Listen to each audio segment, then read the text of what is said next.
Dude, do you guys realize it's been 13 years since the last episode of Invader Zim aired on Nickelodeon? That's a whole teenager. That's exactly how old I was when I was obsessed with Zim. I've been waiting an entire 7th grader for Enter the Florpus to come out, so obviously I had to have something to tide me over in the meantime. Behold, Invader Zim the comic series!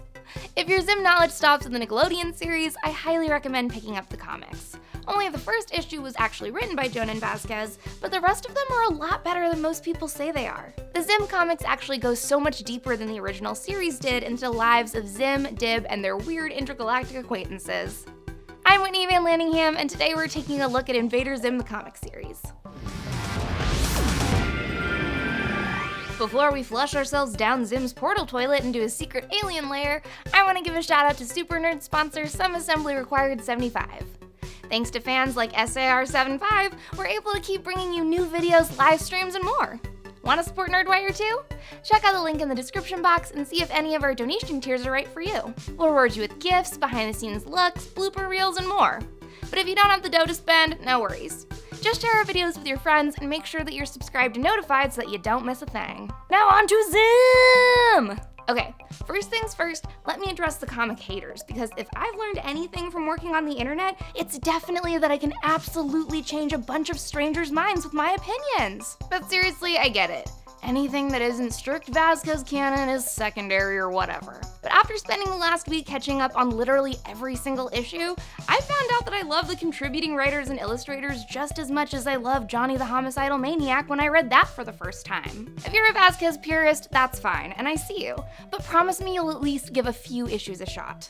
Hello, friends. I am a perfectly normal human worm baby. You have nothing, absolutely nothing to fear from me. One of the reasons why I love this series so much is that it feels so much deeper to me than the TV series ever did. Don't get me wrong, Invader Zim is my absolute favorite cartoon, but I actually love the comic series just as much. For starters, we get a ton of Dib-centric, Zim-centric, Gaz-centric issues where we can learn even more about the characters without any distraction. And don't worry, if you're not here for solo quests, each issue warns you whether or not it's going to be a group mission or a single venture. I just like that we have these stories. For example, one of my favorite issues is the infamous Gaz gaming issue, where we get to dive deep into Gaz's gaming interests and personal favorite torture methods. Issue number 5 is definitely a fan favorite, because it features Zimified versions of a bunch of rad video games. After Dib pulls the plug on her video game, Gaz retaliates by trapping him in a simulation where he's forced to feel every aspect of fighting and dying in a game. We see Dib in Minecraft Zombie, The Binding of Isaac, Call of Duty, Dark Souls, Mario Kart, Portal, Animal Crossing, Angry Birds, and Metal Gear Solid. As a super fan, I want to know all of Gaz's favorite games. I want to see the weird side quests these characters take. Gaz paying her father to let her kidnap her own brother and trap him in a simulation is some family drama that I would love to unpack as a voyeur in a therapy session. But in addition to all the cool solo adventures we get to see Zim and Dib go on, we also finally get to meet a ton of new characters, both recurring and one-off, both heroes and villains. I'm sure everyone remembers that Jhonen Vasquez quote where he said, "I'm always confused when people say how much they miss Invader Zim because the show never stopped running in my head. And then I remember everyone else isn't in my head." It's clear to see when you read the comics that the show really hasn't ended. It's been continuing in the perfect way all along. So, who are some of the new recurring characters in this Invader Zim universe? The most important guy in my opinion is Recap Kid, for he does the tireless, thankless duty of recalling each passing episode like the passage of time. He definitely has some anger issues and he frequently eats way too many snacks, but he's the perfect companion for any stoner reading this series. When your goldfish brain starts over again after each issue, Recap Kid reminds you what your dying memory cells failed to retain. So he's like you. He's me. He's just like, hey guys, I love snacks and I love Invader Zim and blah! Yeah, that's pretty much it. That's pretty accurate. It's not bad. One of the coolest issues is number 40, which features Recap Kid on his own adventure in the Multiverse. When a cosmic mistake lands Recap Kid in the junction between universes, he meets the Recap Brain, a guardian that can recap all storylines across the multiple multiverses. As Recap Kid tries to find his way back home to our Zim and Dib universe, the Recap Brain shows us a bunch of other dimensions that feature Zim and Dib at the center. Each universe is drawn in a completely different style, and the writers and illustrators of this issue take a lot of creative liberties with Zim, Dib, Gur, and Gaz's personalities.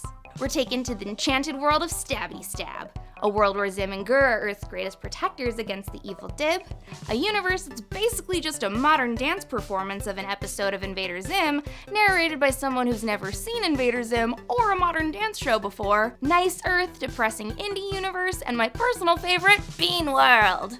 Brett told me his favorite, though, is the one where Zim is Earth's alien protector, because in exchange for saving the world, America has to agree to let Gur take a poop on it. It's pretty great. Gave you a shout out there, Bretskis. You're welcome, little Brett. No, it's a good one. Gur just gets to poop. That's their reward, is you have to let Gur poop on America. We also get to see a lot more of Dib and Gaz's online gaming personas and their nemesis. On the Truth Tweaker message boards, Dib goes by the name Agent Mothman and has a rival named Agent Batflaps who is constantly leaving negative comments about how his alien reveal videos are fake. He's not a villain per se, like he's not trying to take over the galaxy, but he definitely undermines Dib's credibility on the reg. And that's why Dib and Zim let him get kidnapped by an evil alien race for payback. Hey Brett! Yeah?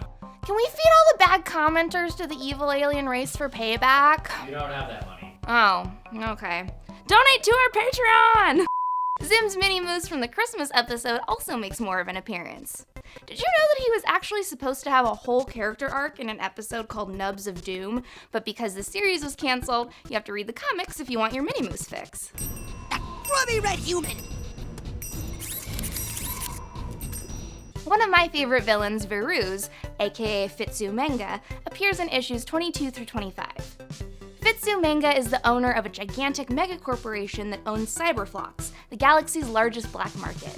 He reveals himself to Zim as a virus in Gur's programming that turns Gur into an evil killing machine. When Zim uses virtual reality to delve deep into Gur's software, he finds the coordinates the virus Viruz left behind. Determined to find Viruz, Zim disguises himself as a janitor and starts hunting for the virus personified on Cyberflox. When he finally figures out that Fitzy Manga and Viruz are one and the same, Viruz kidnaps Zim and takes him aboard his spaceship. Viruz explains that he used to be Zim's biggest fan, back when Zim was awesome. We see flashbacks of Zim's first mission on Duke, where he disobeyed the direct orders of his commander Pokey, and ended up exploding the Duke base with a bunch of gigabombs. According to Viruz, Zim has gotten soft since he came to Earth. He's determined to help Zim get his mojo back. But hold on, Buckaroo! Zim never lost his groove! And that's why he traps Viruz on a makeshift Irken pack and attaches him to a couch on Duke to live out the rest of his days. We also meet new alien races, like the PLIM, a planet full of brainwashed, mindless beings that allow the Feed, aka a giant television that only runs propaganda commercials from targeted ads from the PLIM's brains, to control every aspect of their lives. In a two-part political issue that reminds me very strongly of our current climate, Zim and Dib crash on PLIM and begin a campaign to get the PLIM to vote one of them as their new leader. This is one of those great examples of using cartoon images to introduce scary topics like this.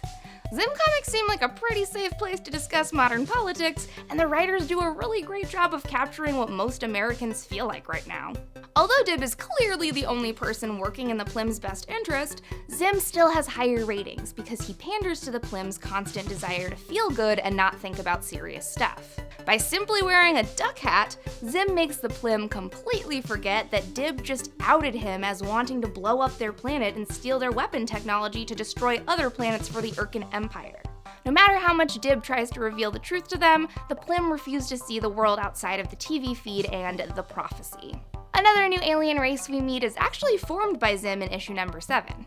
After Gur causes their ship to crash when he reveals that he stole a random blob alien, he and Zim realize that they're stuck on a planet with absolutely zero life. That is, until the Voot cruiser leaks fluid that mixes with the planet's planety stuff to create a rapidly progressing primordial soup. In minutes, the planet is full of life and fully vegetative, and a new species emerges. They're kind of like little glowing green amoebas, and they are immediately sentient and obedient to their tallest, Zim. Gur also accidentally creates a monster ladybug species that steal the Voot cruiser, so Zim throws a blob alien into the primordial soup and prepares for battle. Apparently, while stealing his ship back and fighting the monsters, the amoeba species advances to its fullest extent, as time passes much more quickly for them. Before Zim leaves, they beg him to help them actualize their final purpose, to be destroyed by their leader and creator.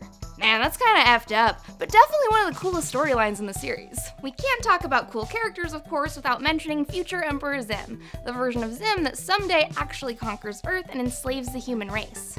Emperor Zim's sidekick is Gert, an updated, fully functional three-headed version of Gur that actually obeys.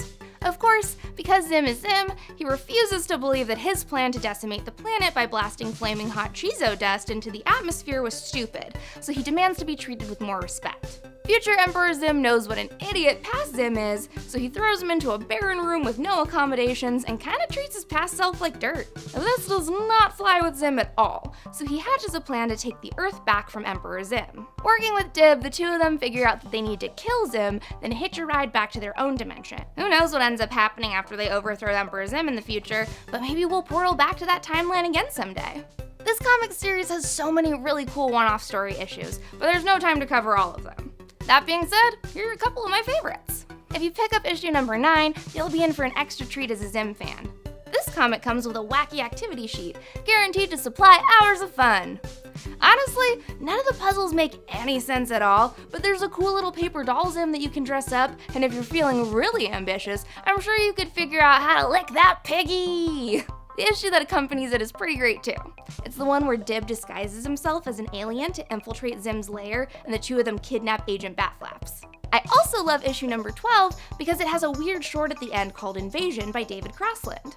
I love the way this short is illustrated, and I'm a total sucker for this style of Edgar Allan poetry. But the best part is the ending, where it turns out that Dib was an Urkin invader all along. Also, if you haven't read issue number 21 yet, go out and pick up a copy. It's a really cool brain-swapping adventure where Gaz takes over Earth in Zim's body. She gets every army in the world to surrender their weapons, then throws all of their guns and tanks into the sun. She even solves world hunger by importing an alien cereal that will feed a family for 3 months. Of course, the Borlax in the cereal will slowly poison you, but let's just not tell the Earth people that. Zim and Dib, in the bodies of Gaz and Gur, try to stop Zim/Gaz, but unfortunately she traps them on the moon of sadness and films their depressing, failed existences for a reality TV show. Those are just some of my favorite things about the Invader Zim comic series, but I want to hear about which are your favorite issues in the comments.